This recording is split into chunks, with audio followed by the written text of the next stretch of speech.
Oi pessoal, vocês conseguem me ouvir bem daí? Teve um pequeno atraso aqui.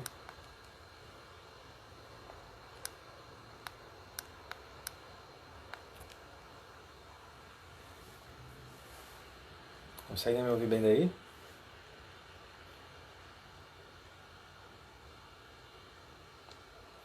A gente vai começar fazendo uma pequena sessão de meditação, tá? Só que a gente se posicione corpo relaxado, coluna ereta, ombros sem peso. A gente vai fazer uma pequena prática.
Então, bem-vindos, pessoal.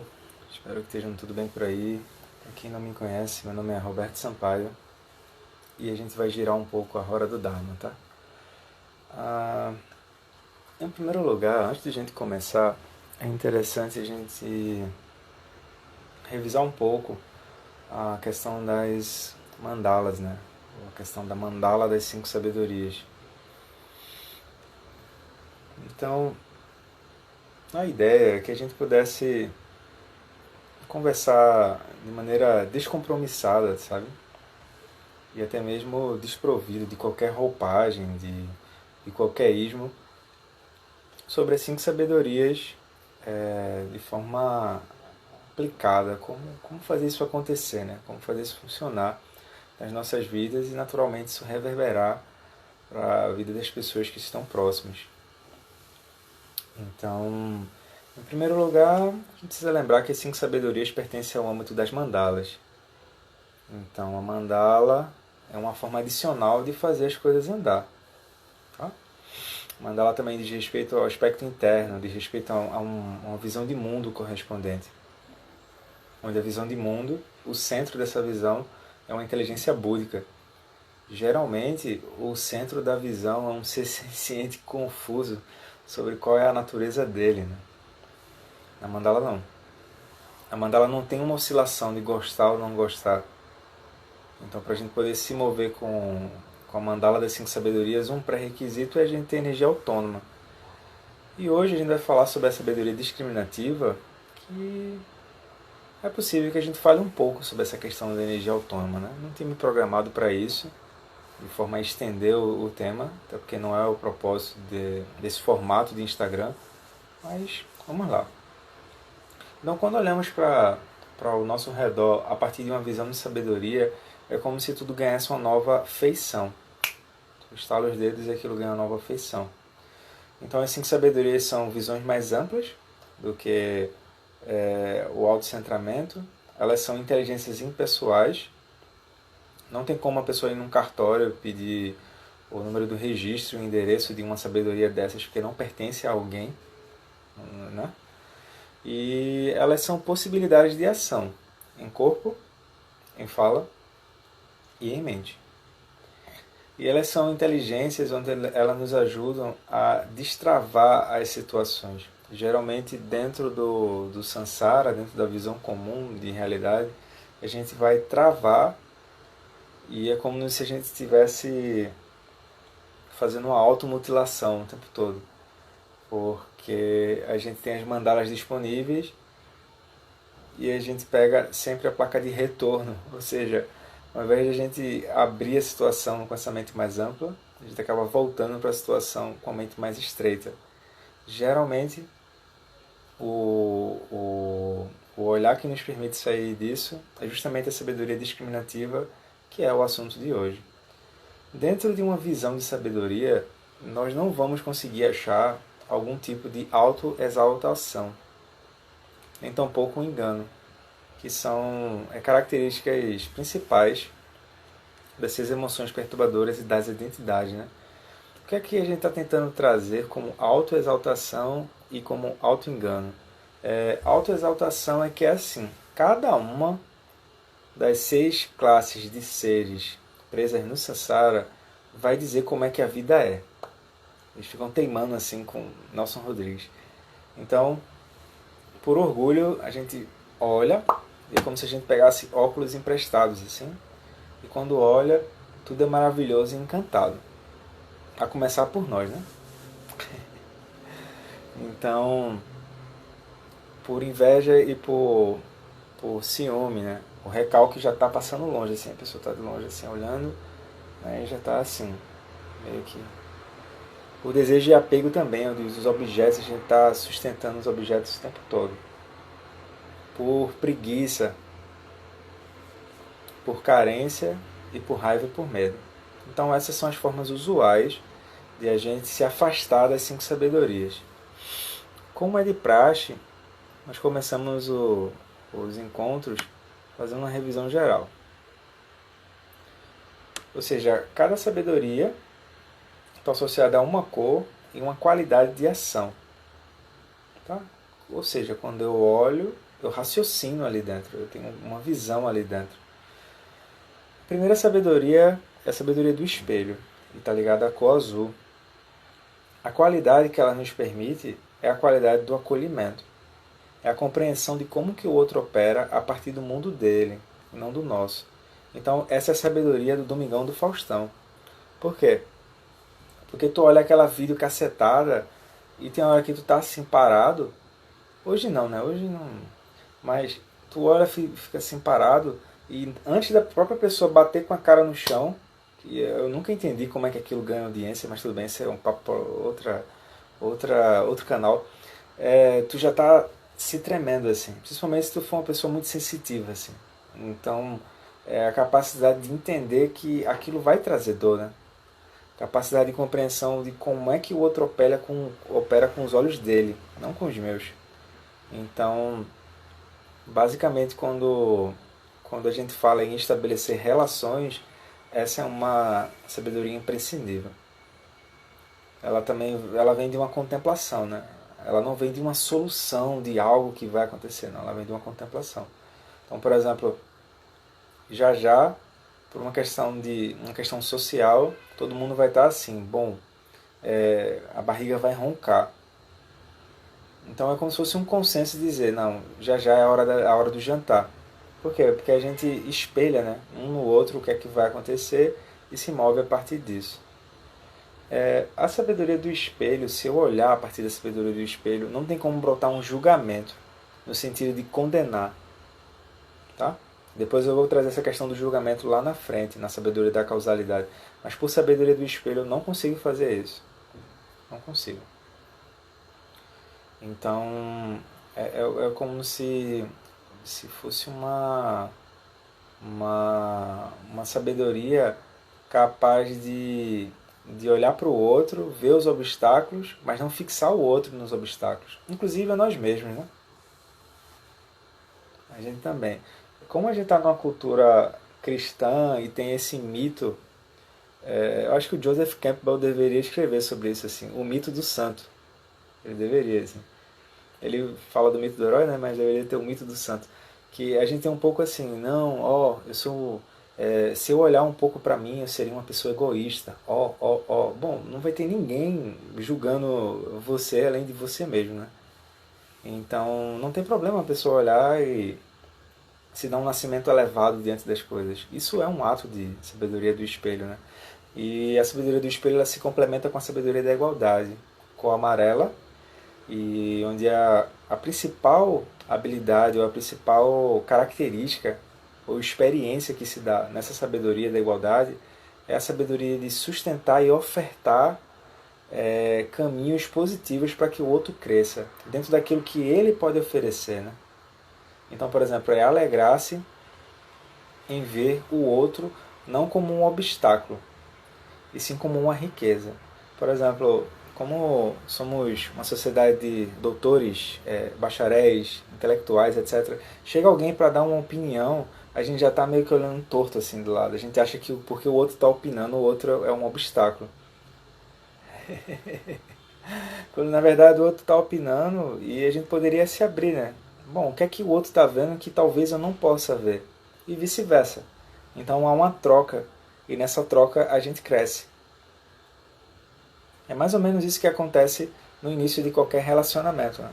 Eu falo qualquer um, que é como a gente não está marcando o outro, quando a gente olha um ao outro, a gente tem um interesse assim, tipo, uau, tá, tu tem isso para trazer, tá, eu tenho isso, por aí vai. Ou então é mais ou menos como o gestor de uma equipe faz. Ele olha ao redor e ele tem pessoas diferentes com características diferentes e qualidades diferentes. Então ele não vai achar que um está interrompendo o outro. Ele vai tentar ajudar a cada um se ver de uma maneira mais elevada, de forma que o grupo ande, né?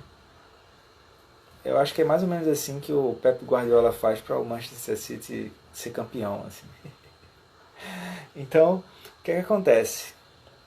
Em seguida a gente tem a sabedoria discriminativa, que é a sabedoria de hoje, tá? A sabedoria discriminativa ela está associada à cor vermelha e ela diz respeito a estruturar a nossa vida. É um eixo. É um eixo positivo para que a gente possa superar os condicionamentos, os padrões habituais e nossas tendências. Como a gente está um papo descompromissado, né? E tudo bem. Mas é assim, é como a gente pode lidar com o karma, ou a estrutura de karma. Isso está descrito com os 12 elos, originação interdependente, Pratisha Samappada. Então, qual é a visão da sabedoria discriminativa? A mandala da sabedoria discriminativa, Buda Amitabha. Então, no silêncio, eu vejo a lucidez na vida.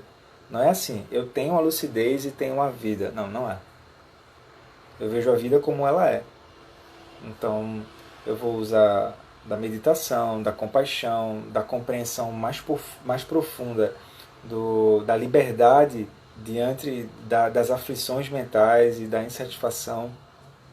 Eu tenho uma sabedoria que é como quem fosse, é como se a sabedoria ela fosse um corrimão de uma escada e eu não tenho é uma escada que está muito escura e eu não tenho uma lanterna para subir. Eu acho que isso pode ser um bom enredo para algum filme do Stephen King, né? Stephen King. Assim. E aí a única coisa que eu tenho é um corrimão do lado.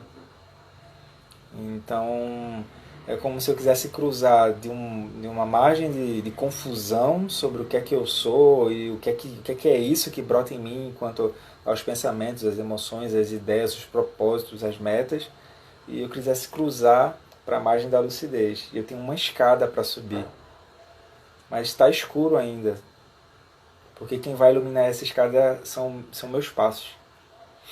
É isso. Esse é um bom exemplo, assim. Então eu vou andando e o próximo passo vai surgindo. É mais ou menos o que acontece com o filme Indiana Jones. Eu acho que é o último Indiana Jones, que ele recebe uma instrução que ele vai ter que andar como se fosse um penhasco e ele não está vendo o que é que vai acontecer ali. Então ele fica com receio de dar o primeiro passo, porque significa que ele vai ter que abrir o controle de tudo aquilo que ele já sabe para poder entrar.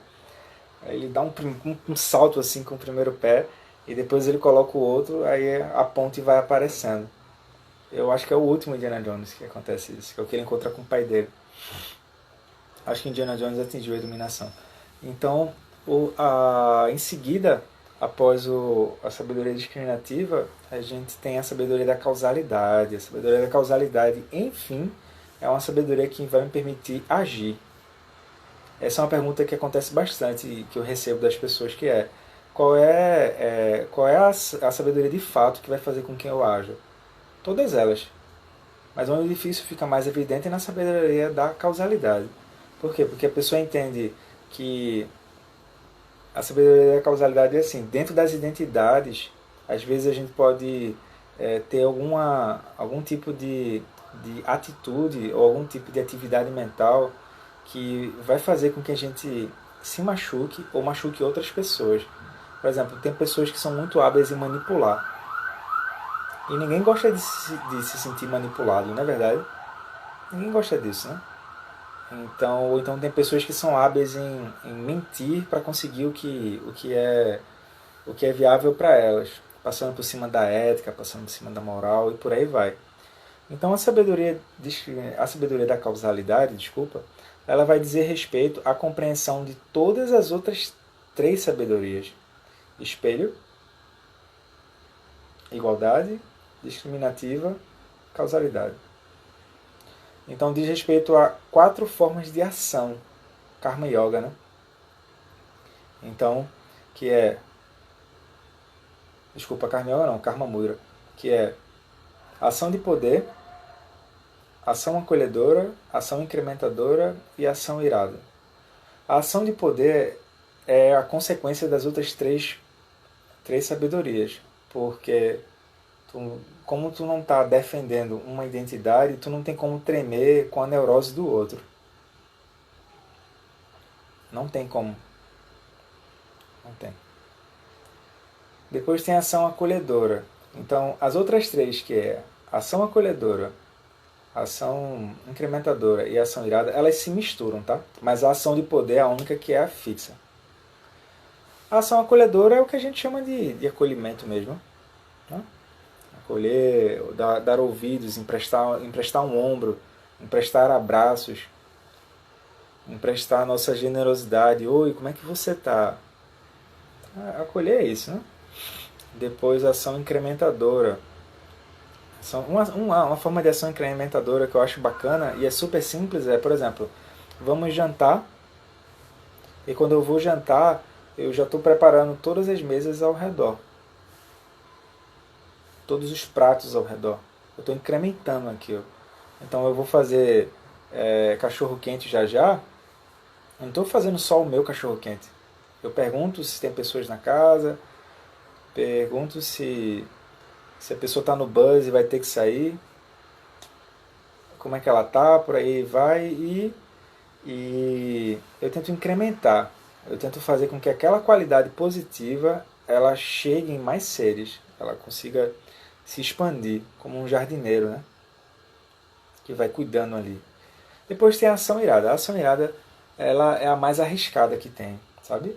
Porque a ação irada ela é assim, ninguém gosta de ouvir a real. A pessoa quer alguém dizendo assim, sim, você vai ser vitorioso no Sansara, que bom, você é alguém muito especial, e por aí vai. E a ação irada é dizer, olha, dessa forma que está andando, não.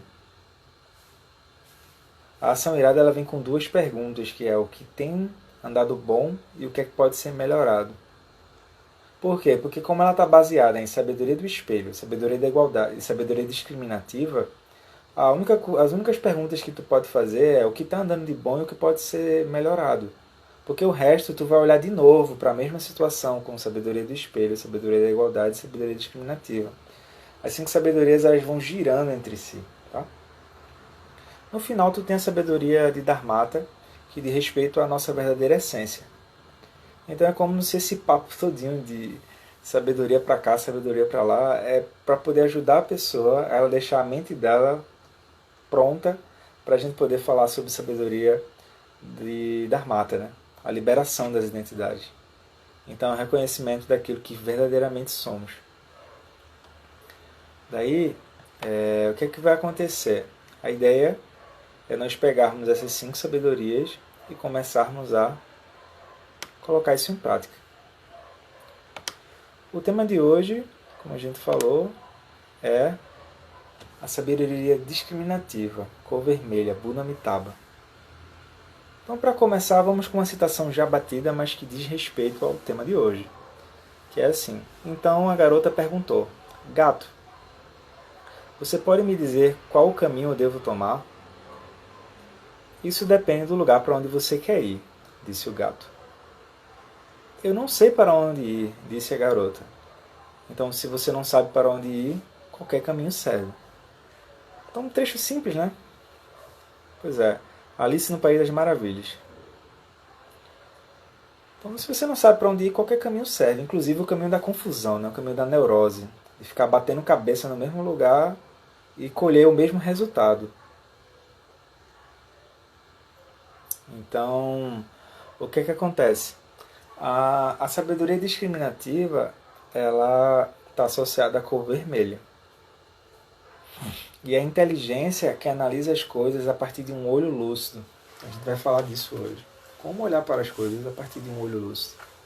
Ou seja, como saber se de fato eu estou caminhando bem ou ruim, mal ou pior. Bem ou pior.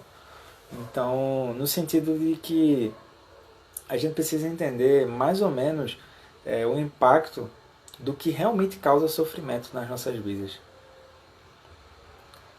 A sabedoria discriminativa ela vai distinguir o que é sabedoria de fato, sobre como andar melhor na vida, e o que não é. O que é informação. Informação não produz transformação, sabedoria produz transformação, para deixar claro, né? Então, informação é algo que você adquire e tudo bem. Sabedoria você adquire, mas aquilo transforma.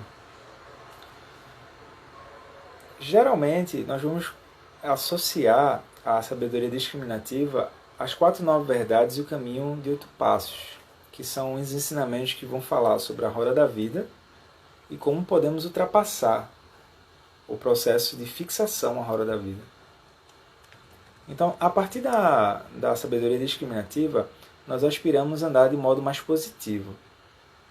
Nós vamos rumo à liberação dos obscurecimentos mentais. Então, para evitar dar muita definição, os obscurecimentos mentais são orgulho, inveja e ciúme, desejo e apego, preguiça, carência, raiva e medo. Então, além disso, além de contemplar essas emoções mais de perto, né, essas emoções perturbadoras, nós também nos damos conta sobre vários exemplos da impermanência. Acho que o momento atual, o momento de Covid, o momento onde está tudo girando muito rápido, é onde a impermanência de fato está mais perceptível. Né? Então, a gente não tem como negar a impermanência. A gente pode querer fingir que ela não está aí, é diferente. A gente não tem como negar. Por exemplo, a gente está tão anestesiado na nossa bolha que a gente diz assim, Covid pode matar. Então precisa ter alguém da nossa família que esteja com Covid para a gente entender que aquilo está doendo. Isso significa que é o pior tipo de raça de ser senciente, assim, que é a pessoa estar anestesiada dentro do próprio senso de bolha. Aí, nesse caso, tem que esperar a Maharaja. Então vemos que, por exemplo, a mudança nas coisas é um atributo inevitável. Mas isso pertence ao olhar da roda da vida. Né? Quem já está há mais tempo já vai começando a perceber que, na verdade, o que a impermanência quer mostrar é a vacuidade. Ou seja, não somos as identidades que mudam, não somos algo atrás. Então somos convidados a rever nossas prioridades. Essa é uma das coisas que vai acontecer com a sabedoria discriminativa. Porque a pessoa começa a internalizar o olhar da impermanência, então ela diz assim, para onde é que esse ônibus está me levando? Onde é que esse ônibus está me levando? Então, onde é que eu estou depositando minhas seguranças? Né? A gente pode perceber, por exemplo, algo parece favorável hoje, mas amanhã aquilo é totalmente desfavorável, ou aquilo nos trazia uma felicidade e agora aquilo nos traz uma infelicidade que a gente não sabe de onde é que aquilo está vindo. Né? Então a gente entende o papel da transmigração. Quem olha para isso é sabedoria discriminativa, tá? A transmigração é assim, tu tá num lugar e ou tu vai ser despejado daquele lugar ou tu vai pedir para sair daquele lugar. E tu vai para um próximo. E a felicidade final não chega. É tipo história sem fim, assim. E não, o final feliz não chega. Tem sempre assim, continua. Até que a pessoa se diz assim, bom, mas onde é que isso está me levando, né? Então ela precisa parar para olhar a impermanência. Começamos a investigar com mais apreciação também o nosso mundo interno. Então a sabedoria discriminativa ela vai estar associada inevitavelmente à meditação. Porque eu preciso parar e olhar para o mundo interno. Essa é uma variável que a gente deveria olhar sempre, sabe? A gente está muito viciado em ficar por quê, por quê, por quê, por quê. Por que ficar saltando de uma bolha para outra? Vamos simplificar. A ideia é de onde é que eu estou olhando para ver o que eu estou olhando. Essa é uma pergunta que abre. Uma pergunta que abre o coração. Quando a gente fica muito por quê, a gente só faz ficar girando de novo, como se fosse um rato naquelas gaiolinhas. Isso é cansativo. É bom como, ou de onde eu estou vendo isso, né? Para poder fazer isso a gente precisa meditar e entender ou ter um discernimento maior sobre o que é que a gente acha que a gente é. Ou seja, vemos claramente que o que nós vemos fora depende do lugar que eu estou dentro.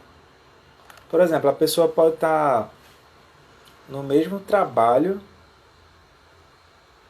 que ela tanto desejou, não sei quanto tempo, fez concurso público, e ela trabalha poucas horas, mas ela acha aquilo a coisa mais insuportável do mundo. Interessante isso, entende?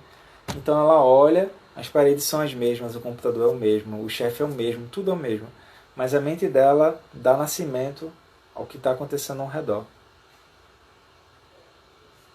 melhor que ela dê nascimento a partir das 5 sabedorias.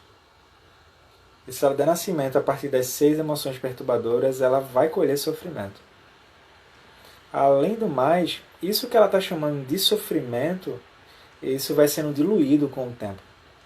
O sofrimento que aparece com a cara de sofrimento, ele não tem a solidez ou o peso que a gente dá para ele, sabe? Então a sabedoria discriminativa nos ajuda a olhar para isso. Por exemplo, qual é o peso de uma raiva? Qual é o endereço da raiva? Por quê? Porque a gente começa a fazer brincadeiras sobre isso e como é que a gente se perde ali dentro, hein? Como é isso? A gente sofre um tipo de amnésia, não é verdade? Quando a gente tem raiva, a gente se desconecta da realidade. A gente fica evidente qual é a bolha que a gente está. Então, quando a gente se perde em meio à bolha, a gente define um horizonte de sofrimento. O nosso alcance e o quanto eu posso ajudar. Ó, quando eu estou dentro de uma bolha, eu defino o horizonte do meu sofrimento, o meu alcance. Por quê? Porque dentro de uma bolha, as identidades elas são como se fossem scripts de atores de cinema. Os deuses vão fazer sempre a mesma coisa, os semideuses a mesma coisa, os humanos a mesma coisa e por aí vai. E aquilo não tem um final feliz de fato, entende? Então o Tcherezig olha para isso e cai uma lágrima e vai tentar ajudar, ouvindo as lamúrias dos seres. O povo para reclamar, viu? É esse o Tcherezig. Aí ele levanta e vai lá. Revemos cada trecho das nossas vidas. Então, é assim, galera. Às vezes a gente quer ser muito espiritual. Não sei se é o caso de vocês, não é isso. E às vezes esquece do que está acontecendo ao alcance dos nossos pés. E não tem dois lugares, tá? Então a gente precisa rever cada eixo, cada trecho das nossas vidas. E dentro disso, aspirar a andar de um modo mais positivo. Ou seja, perdoar. É muito difícil a gente perdoar. A gente diz, não, eu perdoo, não sei o que lá. Não, mas dentro não está perdoado. Se perdoar também está no meio disso, né? Purificar o que precisa ser purificado. Quando a gente vai dormir, a gente sabe o que é que precisa ser purificado ou não. Jogar luz ou iluminar qualquer engano que possa surgir sobre o funcionamento da mente. Então é muito interessante que a gente saiba, por exemplo, mandar um foguete para a Lua, mas a gente não sabe como é o funcionamento interno da nossa mente. Tem muitas conversas sobre cientistas aí que ainda acham que a mente é o cérebro. Não é. O Buda já diz isso há 2000 não sei quantos anos atrás, 2600 anos atrás. Um ponto que é muito interessante de ser levado em conta, a partir da sabedoria discriminativa, é o papel da meditação silenciosa, tá? Então a meditação silenciosa ela é uma ferramenta. A gente não medita para ser alguém bom na meditação. A gente medita para perceber qual é o verdadeiro potencial que nos permite até dar espaço para a gente poder meditar. Que potencial búdico é esse? Que clareza, que lucidez é essa que eu posso ver ali? Então, como estamos muito ocupados, atarefados e com muitas urgências, saltitando de uma bolha para outra, a gente se identifica com aparências dessa matriz primordial e assim a gente sofre. Então tem um engano que a gente não está vendo e é isso que faz a gente sofrer. Então esse engano ele vai sendo clarificado e purificado a partir da meditação silenciosa junto à contemplação dos ensinamentos. Então esse é um termo muito interessante que a gente poderia parar um pouco para olhar, que é a questão de contemplação. Geralmente a gente não para contemplar as coisas. A gente quer pegar as coisas para resolver outras coisas. E nisso a gente vai seguindo, né? E parece que a resolução final não se resolve. Porque a pessoa morre e acha que acaba ali. Não acaba. Então, os ensinamentos e a meditação, eles são um tipo de ferramenta como quem fosse um amolador. Então a gente tem uma faca cega, essa faca cega é a mente, cheia de obscuridades mentais, e a gente tem um amolador, onde a gente, toda vez que passa a faca, aquilo vai afiando. Qual é a condição natural da faca? É ela ser afiada. Então, há um ponto em que a gente simplesmente vai ter que largar os ensinamentos e largar a meditação, porque a faca de fato foi afiada. Então, é assim que nós olhamos e vemos se estamos no caminho certo. Ou seja, o que é o caminho certo? É um caminho para uma felicidade verdadeira. Bom, então, o que é que seria esse caminho para a felicidade verdadeira? É o caminho rumo à liberação da ignorância frente às emoções perturbadoras e aos 12 elos, ou seja, como que a gente cria de maneira mágica a nossa realidade ao redor e a gente sofre ali dentro. Então, com a sabedoria discriminativa, nós redescobrimos um estado mental que está além do sofrimento e além da insatisfação. Então isso vem em fases, tá? Em primeiro lugar é simples, a pessoa está se sentindo um pouco cansada ali dentro. Tem que brotar esse cansaço. Ela pode entender tudo de trás para frente, saber todas as notas de rodapé de todos os livros budistas e por aí vai. Tem várias estantes sobre os livros budistas. Acompanhar todos os lançamentos da Luz e da Letra, mas ela precisa ter esse cansaço e dizer assim, bom, mas eu estou sabendo de tudo isso, mas na hora H isso não me ajuda. Na hora H isso não ajuda. Aí ela começa a entender, bom, então o que é que de fato vai ajudar, né? Revisitar os itens fundamentais, que é assim, ter uma motivação correta, evitar produzir sofrimento para você e para os outros, em corpo, fala e mente, trazer benefícios verdadeiros, com compaixão, amor, alegria, equanimidade, generosidade, etc., em corpo, fala e mente, e ter a capacidade de dirigir a própria mente. Então, se o Buda fosse um marqueteiro, ele iria dizer, meu slogan é, 2 pontos. Veja a motivação, evite produzir sofrimento, traga benefícios verdadeiros, tenha a capacidade de dirigir a própria mente. Em seguida, a gente olha o seguinte, uau, todas as pessoas ao nosso redor desejam encontrar felicidade e desejam se afastar do sofrimento. Então, as pessoas estão se movendo por medo. É isso. E o medo não é a nossa verdadeira face. É isso também. Tipo, grande Buda strikes again. Tipo, é isso assim. Então, naturalmente, se você se mover por medo de um lado para o outro, isso não vai levar a gente muito longe, né? Então, devido à ignorância, nós plantamos sementes de hábito e negatividades a curto, médio e longo prazo. E a gente retroalimenta esse processo de ignorância. Nós ignoramos esse processo fundamental, que é como que a mente cria essa sensação de identidade, etc. Então, sem lucidez, nós somos como bandeiras penduradas ao vento. Então, o vento está batendo na bandeira, aí parece que a bandeira vai para algum lugar, mas não é, entende? Simplesmente é isso. Maharaja está só assim, em cima, assim, dando um toque assim na bandeira. Maharaja significa o senhor da roda da vida. É a antropomorfização da impermanência. Então, o que é que acontece? É muito importante, se a gente não quiser lembrar nada de hoje, que a gente lembre só dessa frase, que é muito importante entender que nós não vamos passar a nossa vida como uma manada de gados, entende? Não tenho nada contra Zé Ramalho. Mas assim, a gente está indo em direção ao abatedouro. Que é assim, no início tudo parece muito favorável. Depois há um amortecimento e no final a morte aparece para tirar um selfie com a gente. Olha,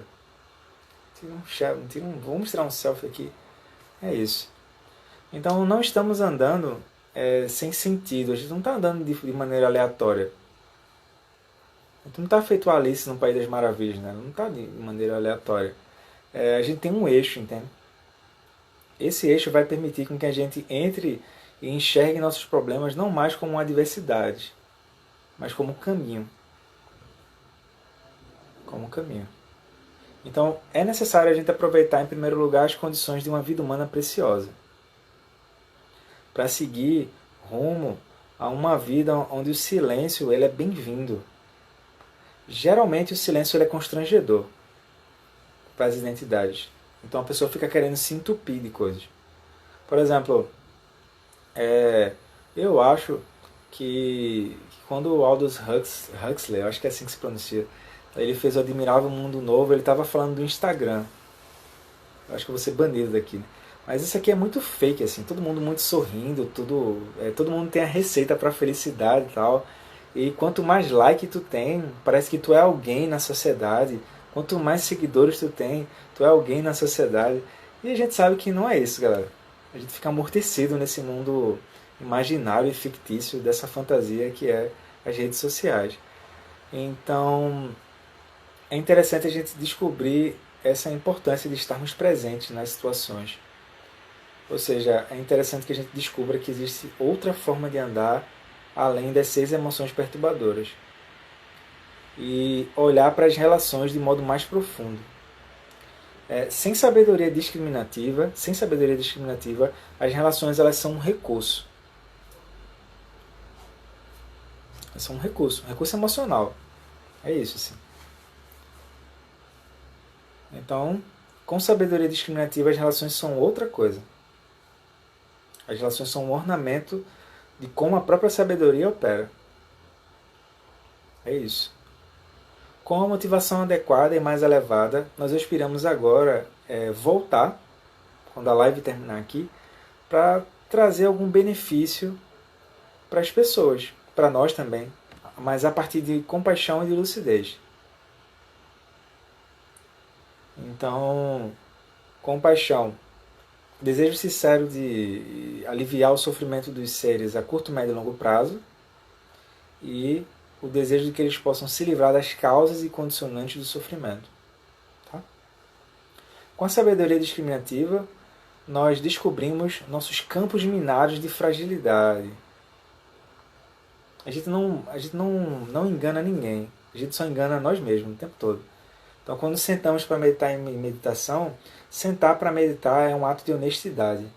Honestidade conosco, com o mundo, com todos os seres. A gente senta e todos os campos minados começam a aflorar. Então a gente entende, olha, se tiver algum lugar que eu ainda não consegui ver, esse lugar é um local de fragilidade. Porque é tipo um campo minado, entende? Uma hora tu vai tocar e aquilo vai explodir. A primeira pessoa que se machuca com isso sou eu mesmo. Por exemplo, é difícil lidar com uma pessoa orgulhosa, por exemplo. Então, difícil lidar com uma pessoa que está na carência. Por quê? Porque a gente olha para aquilo, a primeira coisa que dá é uma aversão. Uma aversão. E apego e aversão não são formas saudáveis da gente lidar com a vida. Não são. Não são. Aí tem um botão, que é um botão de eject da identidade, que é quando a coisa começar a apertar, eu aperto o botão e eu transmigro. Ou seja, eu reformato a identidade para uma nova configuração. Aquilo não vai. Aquilo não vai. Então, com a meditação e com os ensinamentos junto, a gente começa a fazer um polimento interno. Deu para sacar? Polimento interno. Para beneficiar não apenas nós mesmos, mas outras pessoas que também estão na mesma situação. Tá? Então, o modelo e o chassi do barco podem mudar, tudo bem. Mas a tempestade emocional é a mesma. Por exemplo, a gente deveria iniciar qualquer relação e dizer, olha, meu amor, em primeiro lugar, o meu amor é o meu amor.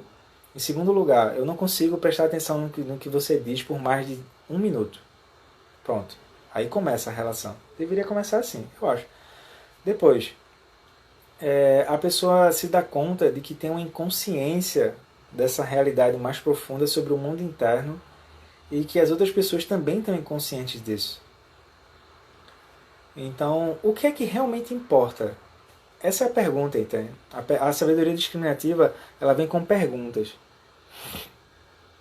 Ela vem com perguntas como alguém que quer olhar para dentro, como alguém que está inquieto, que alguém que não está satisfeito com o que está sendo mostrado ao redor. Então a sabedoria discriminativa vem por aí.